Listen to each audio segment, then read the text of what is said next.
Welcome to ఈటీ.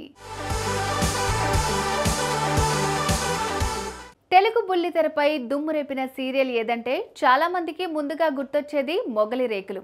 ఏళ్ల తరబడి సాగిన ఈ సీరియల్ ఎన్ని విమర్శల పాలైందో ప్రశంసలు కూడా అందుకుంది. సీరియల్ ఎంతకీ అయిపోకపోవడంతో మొగలి రేకులు సీరియల్ని ఇనుప రేకులు అంటూ సెటర్లు వేసిన సందర్భాలు ఉన్నాయి. వాటి సంగతి అలా ఉన్నా ఆ సీరియల్ ప్రతి పాత్ర ఇప్పటికీ చాలా మందికి గుర్తే.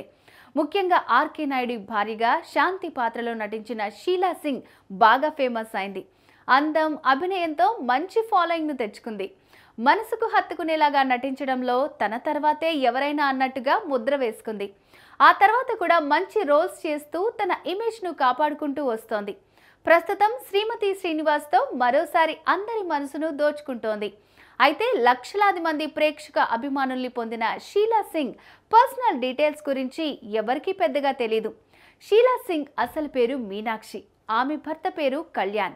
క్లాత్ బిజినెస్ చేస్తారు. షీలా దంపతులకు ఇషాంత్ అనే కొడుకు ఉన్నాడు. వరంగల్ జిల్లా డోర్నకల్లో పుట్టి పెరిగిన షీలా సింగ్ తల్లిది తెలంగాణ అయినా తండ్రిది మాత్రం ఉత్తరప్రదేశ్. ఆమెకు 3 అన్నయ్యలు, 1 అక్క ఉన్నారు. 10వ తరగతిలో ఉండగా ఒక ఫిలింలో ఛాన్స్ వచ్చింది. దీంతో స్టడీస్కి గుడ్ బై చెప్పేసి నటనా రంగంలో అడుగుపెట్టింది. శాస్త్రీయ జానపద నృత్యాల్లో మంచి ప్రావీణ్యం ఉన్న షీలా మొదటిసారి లాలగూడ లంబడిపిల్ల అనే పాటతో స్క్రీన్కి పరిచయం అయింది. ఆ తర్వాత సీమసింహం సినిమాలో లేడీ పోలీస్ ఆఫీసర్గా ఫైట్ సీన్లో నటించి మెప్పించింది. నీ మనసు నాకు తెలుసు సినిమాలో చంద్రమోహన్ కూతురుగా, ధనా 51లో హీరో ఫ్రెండ్గా యాక్ట్ చేసింది. చంటిగాడు చిత్రంలో రాములమ్మ అనే కామెడీ పాత్రతో ప్రేక్షకుల్ని అలరించింది. కానీ సినిమాల కంటే టీవీ సీరియల్సే ఉత్తమమని తండ్రి ఇచ్చిన సలహాతో ఆపై పూర్తిగా బుల్లితెరపైనే ఫోకస్ పెట్టింది. మా ఇంటి మహాలక్ష్మి, బొమ్మరిల్లు, మనసు చూడతరమా, శిఖరం, డాక్టర్ చక్రవర్తి ఇలా చాలా సీరియల్స్ చేసింది.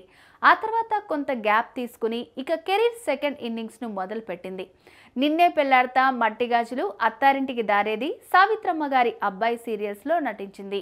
ప్రెజెంట్ మా టీవీలో ప్రసారమవుతున్న శ్రీమతి శ్రీనివాస్ సీరియల్లో నటిస్తూ మంచి మార్కులు కొట్టేస్తోంది.